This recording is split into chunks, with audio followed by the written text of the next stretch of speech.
You're listening to BioTalk with Rich Bendis, the only podcast focused on the BioHealth Capital Region. Each episode, we'll talk to leaders in the industry to break down the biggest topics happening today in biohealth. Hi, this is Rich Bendis, host of BioTalk, and where we look at exciting entrepreneurs, CEOs, and leaders within the BioHealth Capital Region. And today, we have Dr. Crystal Icenhour, who is the CEO of Aperiomics out of Virginia, and also was just recently nominated for an award at the Maryland Tech Council Awards dinner last night, which we both attended. Congratulations on your nomination. Thank you, Rich. It was an honor to be included among such great companies. And all of the other press you've been getting recently, which we're going to talk about later in BioTalk. But before we do that, we want to introduce you to the listeners. And the best way to do that is to tell everybody about yourself, a little background history about Crystal and how you got to where you are today. Well, the short version, I originally trained to be a medical researcher and went to the University of Cincinnati College of Medicine for my doctorate, trained at Mayo Clinic in infectious disease and at Duke University. So I joke that I have a pedigree like a poodle, but realized that medical research wasn't my calling in life, at least not in an academic setting. So once I finished my training, my first real job was co-founding my first company in Charlottesville. And that company, it was called Tysis Diagnostics, and we focused on intestinal parasite identification. So I co-founded and led that company through to an acquisition over 7 years. We were acquired in 2013, and then I, through Virginia Bio, connected with my co-founders with Aperiomics. They are out of George Washington University, and they had a really great technology, and I immediately saw the potential and realized that this was an opportunity not to be missed. So I moved my family up to Loudoun County to be close to the founders at George Washington and Ashburn. And I've been at the helm taking this company forward from a really exciting academic research and publications through to being able to help patients literally save their lives. Well, that's pretty exciting. And the other thing I didn't realize was that you were a serial entrepreneur. Yes. Because number one, we don't have as many serial entrepreneurs of either gender in the BioHealth Capital Region, but we have fewer female serial entrepreneurs. So tell us a little bit, and I was going to ask you this later, but I think it's important to get into this before we get into, the company.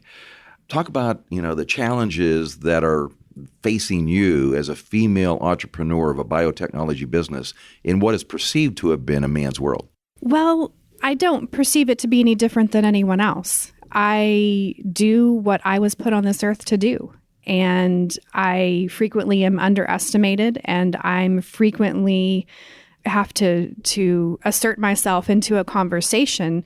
But once the people around the table understand that I'm serious and understand that I have something of value to contribute, there's really no issues. My mom accuses me of putting my blinders on. And I think that's really the best way to describe what I've done. It doesn't matter to me what other people think. I don't need their validation. I simply need to do what I was put here to do, and that is to take this technology into the world because it will change everything. Well, I think the key is that you've been able to eliminate the white noise around you, which is insignificant, right? And more importantly, now that you've done it once, it's easier for those introductions, whether they be strategic partners, employees, or associates you're trying to hire, investors you want to talk to. Having had a successful exit makes the second one hopefully easier. It does make it easier to a point. It's still not easy. So I think I had this idea that it would be so much easier the second time, and my expectations were a little dashed. But it certainly is easier. The doors are much easier to open. Getting the checks written and getting people to make firm commitments can be difficult, but I think that's just normal. Yes, I think the industry is got pitfalls regardless of how many times you've done it. So, and it looks like you are tenacious and persistent. So, congratulations. I'm nothing if not persistent. Yeah. Most people who know me are very in tune with that persistence. So let's talk about your persistence and how it's been impacting Aperiomics. And your introduction through GW, your co-founders, and give the listeners an update on the company today. So we have been in operation for almost 5 years. So we're a fairly early stage company still. We got started through some major funding with the National Science Foundation. So they've been an amazing supporter of this technology that we're taking forward.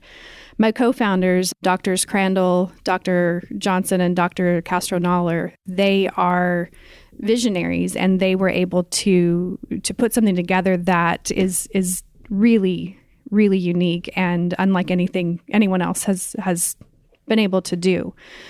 So my founders, we bring a lot of different diverse skill sets. So Dr. Crandall is a computational biologist. He runs the Computational Biology Institute at George Washington University. Eduardo Castro-Noller, he's actually a professor back in Chile, where he is from.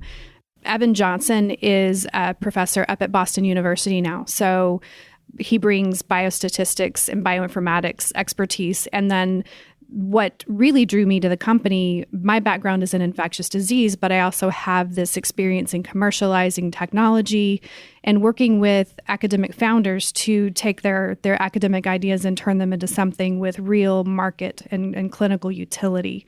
So we really came together as a really great team, and we were able to really complement each other well. I think a lot of people recognize it's difficult sometimes working in academia, especially with scientists who basically know everything. So how do you get into the separation of duties to where they entrust you to become the CEO with some of their technology and are willing to do what you do best, which you say is the commercialization of that research?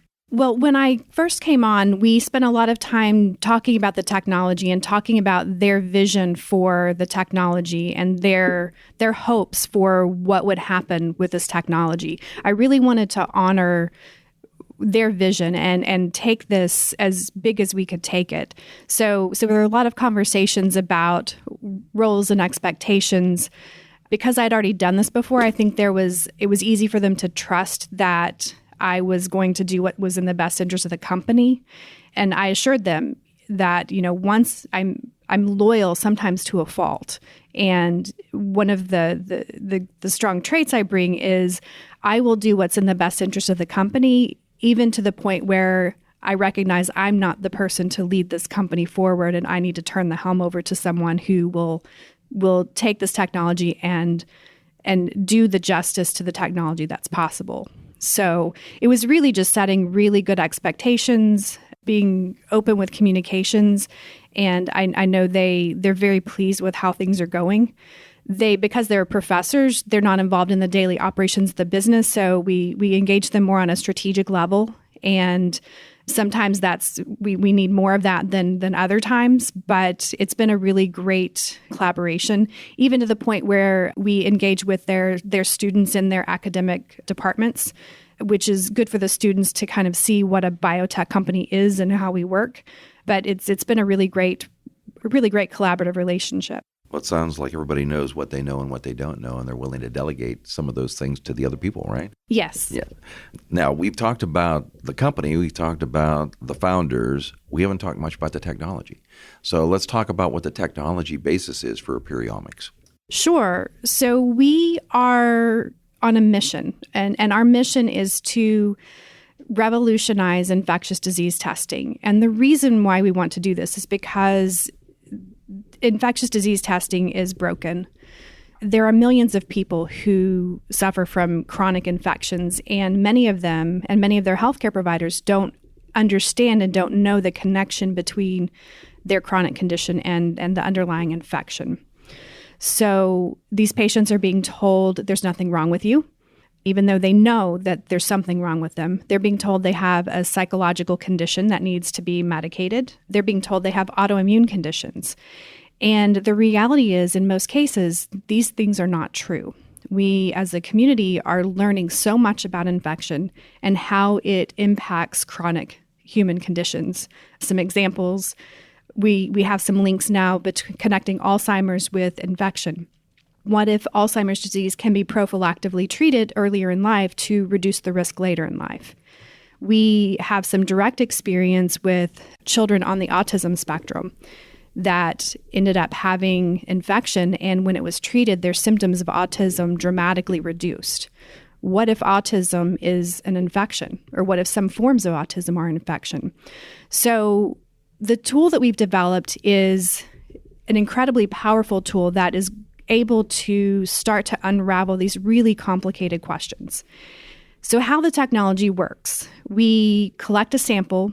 We've worked with every kind of sample you can imagine: plant, animal, human, food, water, environment. We primarily focus on human samples for clinical purposes. We test from virtually any part of the human body. We want to test from the source of symptoms. So if you have a chronic cough, we want a sputum sample. If you have a chronic urinary tract issue, we want a urine sample. So we have collection kits that go out to our healthcare providers. The samples are collected and sent back into us. We remove the DNA from the samples and then use a process called deep metagenomic sequencing to characterize all of the genetic information from the microorganisms in the sample. And our goal is to identify every known bacteria, virus, parasite, and fungus in that sample. So really, it's a microbiome analysis, but most people think of the microbiome, they think of the intestines. This is from whatever part of the body we need to characterize what's there and what's not there. That information goes on a report, and then the report goes to our healthcare providers to give them comprehensive information about what's going on in this particular sample. And the idea is that hopefully it will give them some guidance or some context around where to go next as far as the patient's treatment. And from the time you take the sample, how long does it take for the report to get written to get into the doctor's office? We can do it as fast as 5 days. Our standard turnaround time is between 10 and 14 days. And then how do you charge for services, or how do you get paid for the test? So right now, most of our patients pay out of pocket. Private pay. It's private pay. Right. A lot of them are getting reimbursement through their private insurance companies. We are working on getting insurance billing set up. We did a trial run of insurance billing and got a lot of really positive uptake. So we're working on getting coverage through Medicare, which we hope to have on later this year. We're going to start working with United Healthcare to get in-network coverage. We're an out-of-network provider with them right now, so we want to get in-network coverage because the out-of-network coverage is very complicated. And what we found was that because we were out-of-network with the private payers, most of the time the patients would end up paying more by billing their insurance than they would if we gave them our discounted cash price. So most people pay cash out of pocket. We charge $1,000 per sample. It's not inexpensive, but there is no other service that can give you the complete context, because we screen every sample for 37,000 microorganisms. Wow. And is this all done within your own lab, or do you have to farm any of this out? So we use strategic partners for the wet lab portion. So we send the samples to one of our strategic partners, and they do the DNA extraction and the sequencing. The sequencing, we generate up to 20 million DNA fragments. So this is a very large data file. It's up to 1 terabyte of data for one patient sample. So we then get that raw data file back, and our technology revolves around the data analytics to quality control that information and sort through that, match it up to our proprietary database, which gives us the identities of what's in the sample, but then the artificial intelligence to put context around the information. So what does this really mean? Because the human body is 6 pounds of microorganisms. So in most samples, we're going to identify microorganisms.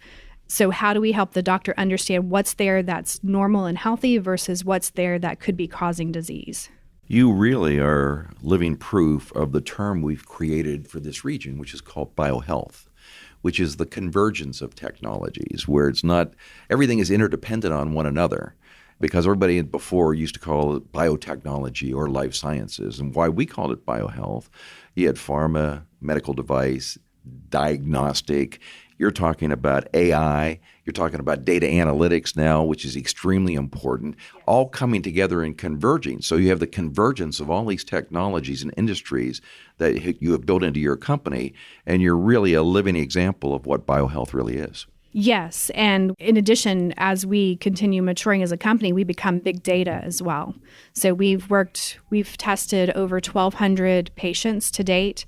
That equates to about 3,000 samples.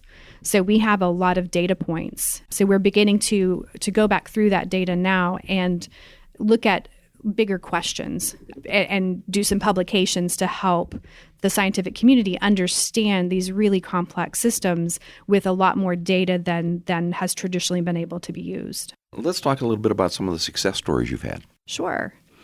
So we've had so many great success stories, both from children and adults.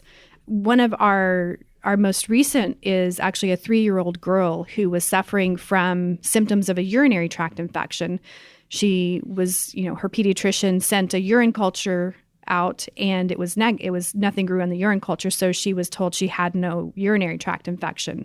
But she still had symptoms and pain. And so her family found out about us on social media, and they sent us a urine sample, and we identified a bacteria that won't grow in urine culture. And when the little girl was treated for this, her symptoms completely resolved. And that was actually also featured on the NBC Today show. So that was recent, wasn't it? Yes, that was in early May. That was an amazing story. Tell her, how did that happen? We were in March, we were featured in the Washington Post. I saw that article. And that was a really great story by Tom Heath. And one of the producers at NBC had read the Washington Post and saw that article and wanted to do a story on us. So they reached out through our website contact us page and said, hey, can we talk to somebody? He's like, why, yes, you can. Yeah, right. Yes. So out of New York or? Yes. So they came down to Virginia and filmed on site. And then they also sent a crew down to Houston to film the patient that we had helped. And then it aired in early May. Was that the same patient you just referred to, or a yes. different patient? Okay. No, that was the same patient. Okay, great. So her family is so happy that we were able to help. It's always terrible when you have a child who's in pain and right. You can't figure out what's going on. So this could be one of the greatest things that happens to an emerging biohealth company. Yeah, I mean, all of a sudden you get all of this prominence through a Washington Post and NBC Today show. Yes. What happened when that appeared? Well, the Washington Post, we had this massive surge of interest on LinkedIn, right. which was great. With the NBC Today show, we had this massive surge on social media and our website. So within about 5 minutes of airing on the East Coast, our website crashed, which was an amazing problem to have. Oh, yeah, right. Everybody would love to have that problem. Yes. But then, how long did it take get it back up again? Just an hour or two. Oh, okay, good. Yes. So then we had these waves. So when it aired in Central Time, we had this surge come back in. And then when it aired on the West Coast, there was a third surge to come in. So it was an amazing piece, and we were very happy with the outcome of that. And I would imagine you had a mix of people who responded, from parents or potential customers, as well as potential partners, as well as potential investors, and all types of people. Yeah, well, the Washington Post generated a lot of interest from potential investors, which was very timely. The NBC Today show generated more patient interest, which was great. So most of our business has been generated through patients.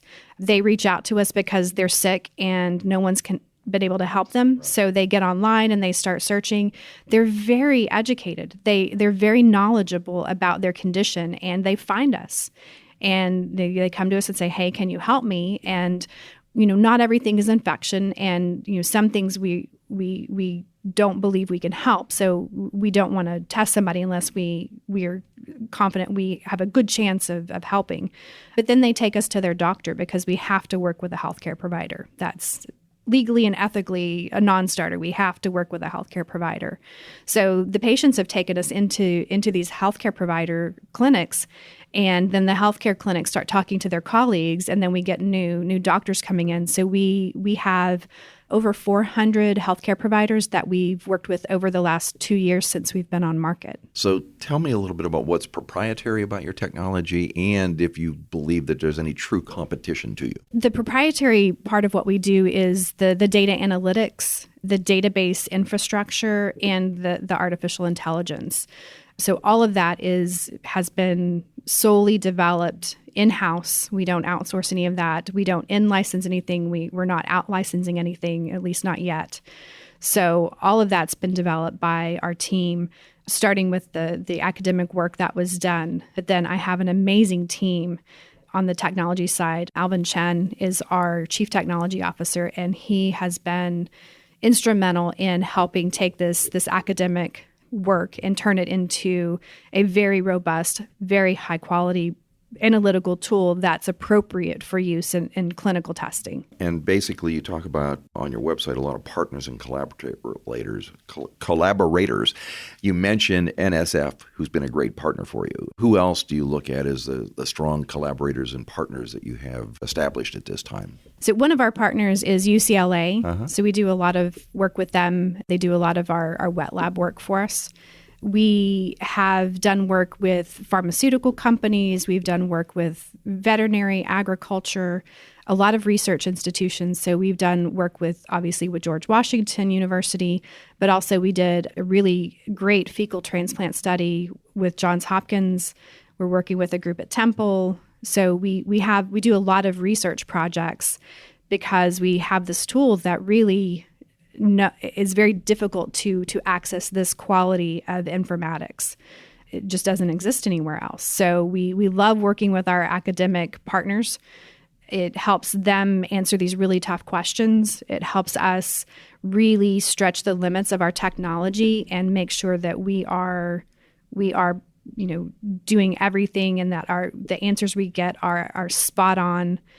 And also helps us get publications and credibility we need to get broad adoption of this technology. Our vision for this technology is that it becomes the gold standard for microbial identification, whether you're looking at a microbiome study in academia or pharmaceuticals, or whether you're looking for infection in a patient population. This will be the new gold standard. Well, in order to become the gold standard, it takes financing. Yes. So let's talk a little bit about how you got your startup capital, where you are in the financing process, and what do you think your plans are for financing the growth of this company, Crystal? Sure. So our initial funding came primarily through the National Science Foundation. We had an SBIR award through them, and we had a phase 1 supplements, a phase 2, and then we had a phase 2B that was awarded through them. Great. Congratulations. So that's been a tremendous support to help get the underlying technology developed. We also had some support through the state of Virginia through the CIT program with some grant dollars. So those were all great helps as we were getting our first 2 years of development work under our belt. So in September 2017, we closed our seed investment round. It was an equity round. So I had $500,000 come in then. So that was intended to get us to demonstrate that there was a true market need for what we were doing. And our goal was to get to a revenue run rate of $500,000. Within 3 months, we had exceeded that goal. So everything that we've done has been taken up so much more rapidly than what we had anticipated and projected, which really demonstrates the true desperate need there is for what we're doing. So that actually took us to break even, and we operated for a year, getting more data, helping more patients, getting more success stories. And then earlier this year, I opened my Series A round, and actually that round closes in just a few weeks. Oh, congratulations. Thank you. So Is that too late for people to get in or not?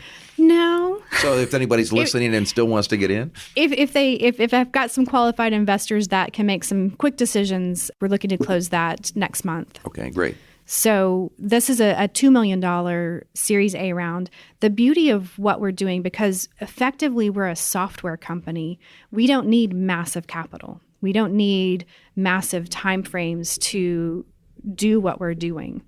And again, that goes back to that biohealth merging of technology and science together.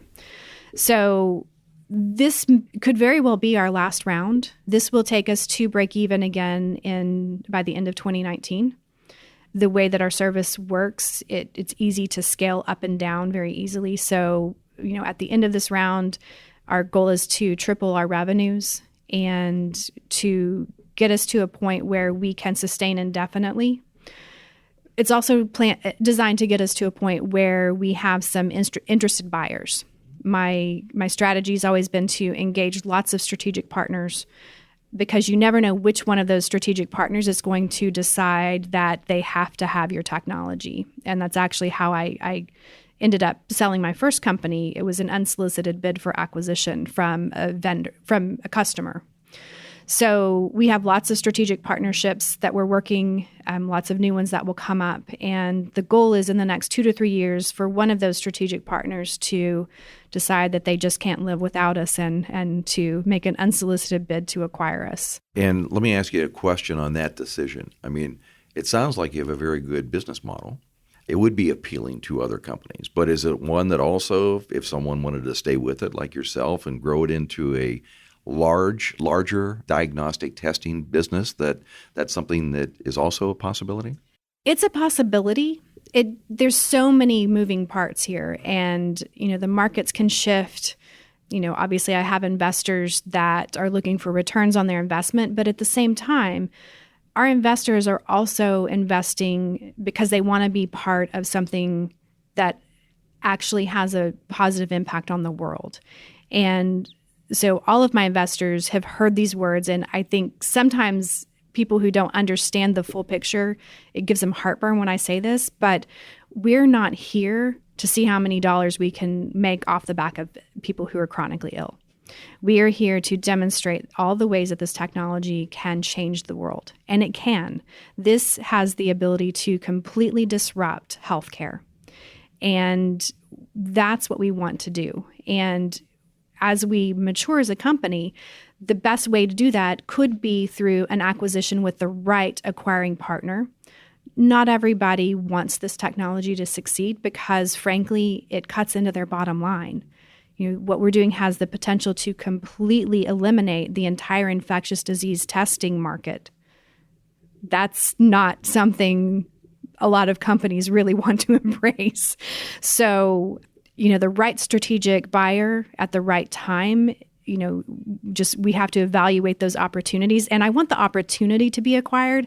I don't necessarily want to accept that opportunity, but the more opportunities we have, the more value we can extract from this opportunity. Well, I guess the right strategic partner would enable you to get to more potential patients around the world that need your services with a large strategic partner versus trying to do the organic growth as a small company. So I think that would be one of your primary missions. Absolutely. And we're actually in negotiations with a strategic partner that wants to take this to international markets, including China. Mm-hmm. So those are conversations we are very interested in having. And, there will come a time when this is the standard. And you had asked earlier about competition.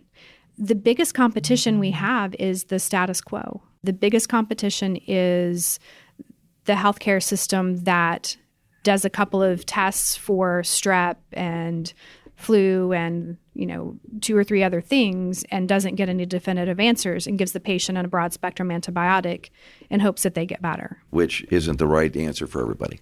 No, unfortunately it's not. Yeah. We're talking with Dr. Crystal Icenhour, with the CEO of Aperiomics, and with an exciting company that I think is great for this region. But let's talk about being located here in the BioHealth Capital Region.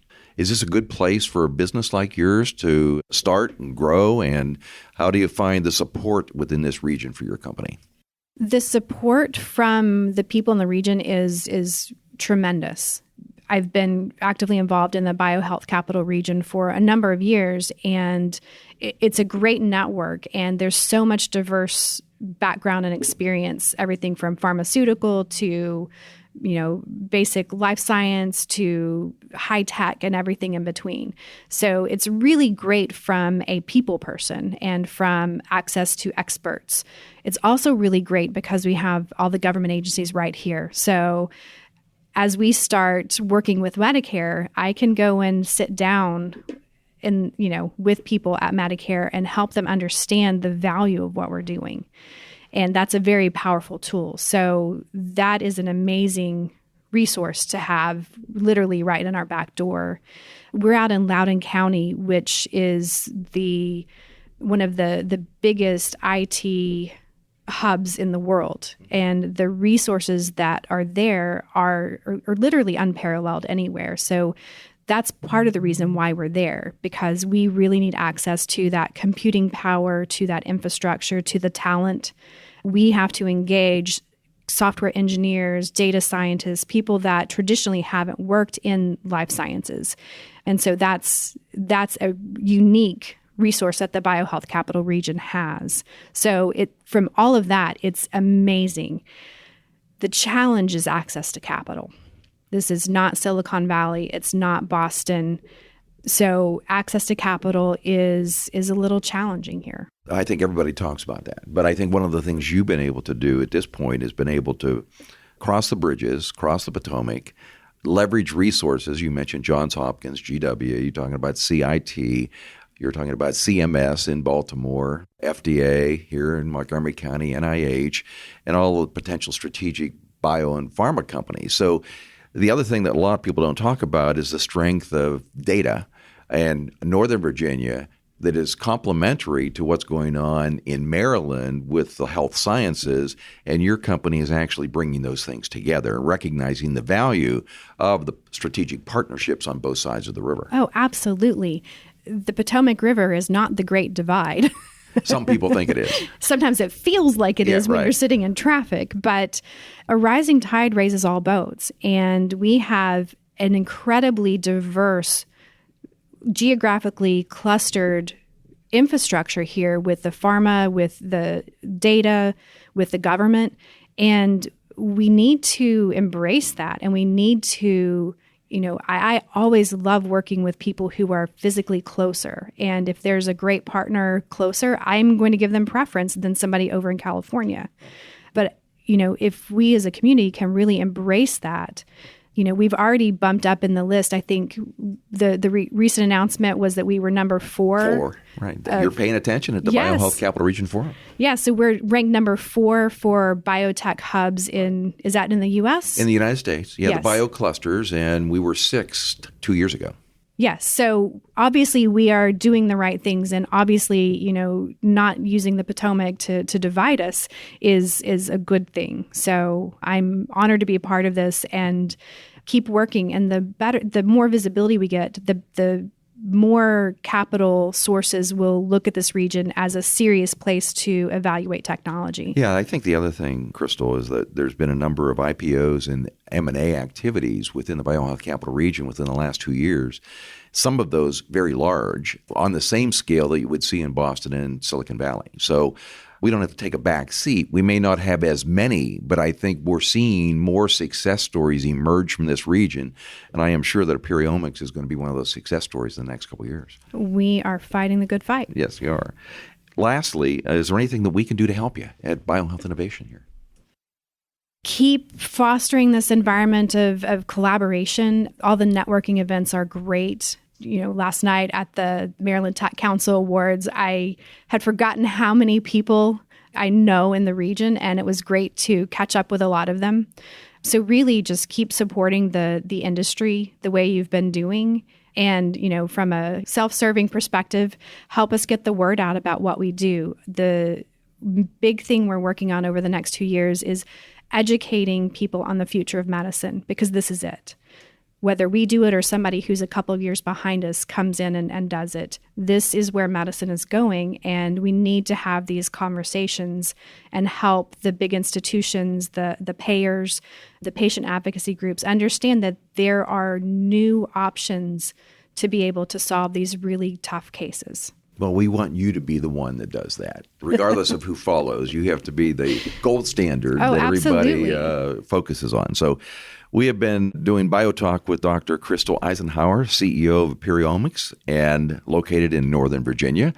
And also we'll be going to the Bio Conference in Philadelphia within 10 days, I think. And we'll all be there together celebrating the great success of the BioHealth Capital Region. So thank you for coming on BioTalk. We will hopefully give you a few more social media contacts that come out of this. I don't know if we can be the same as the Today Show, Crystal, but we hope that we can get there close someday. All the exposure is amazing, and I appreciate the opportunity to be here. Well, thank you for being on it. Thank you. Thanks for listening to BioTalk with Rich Bendis.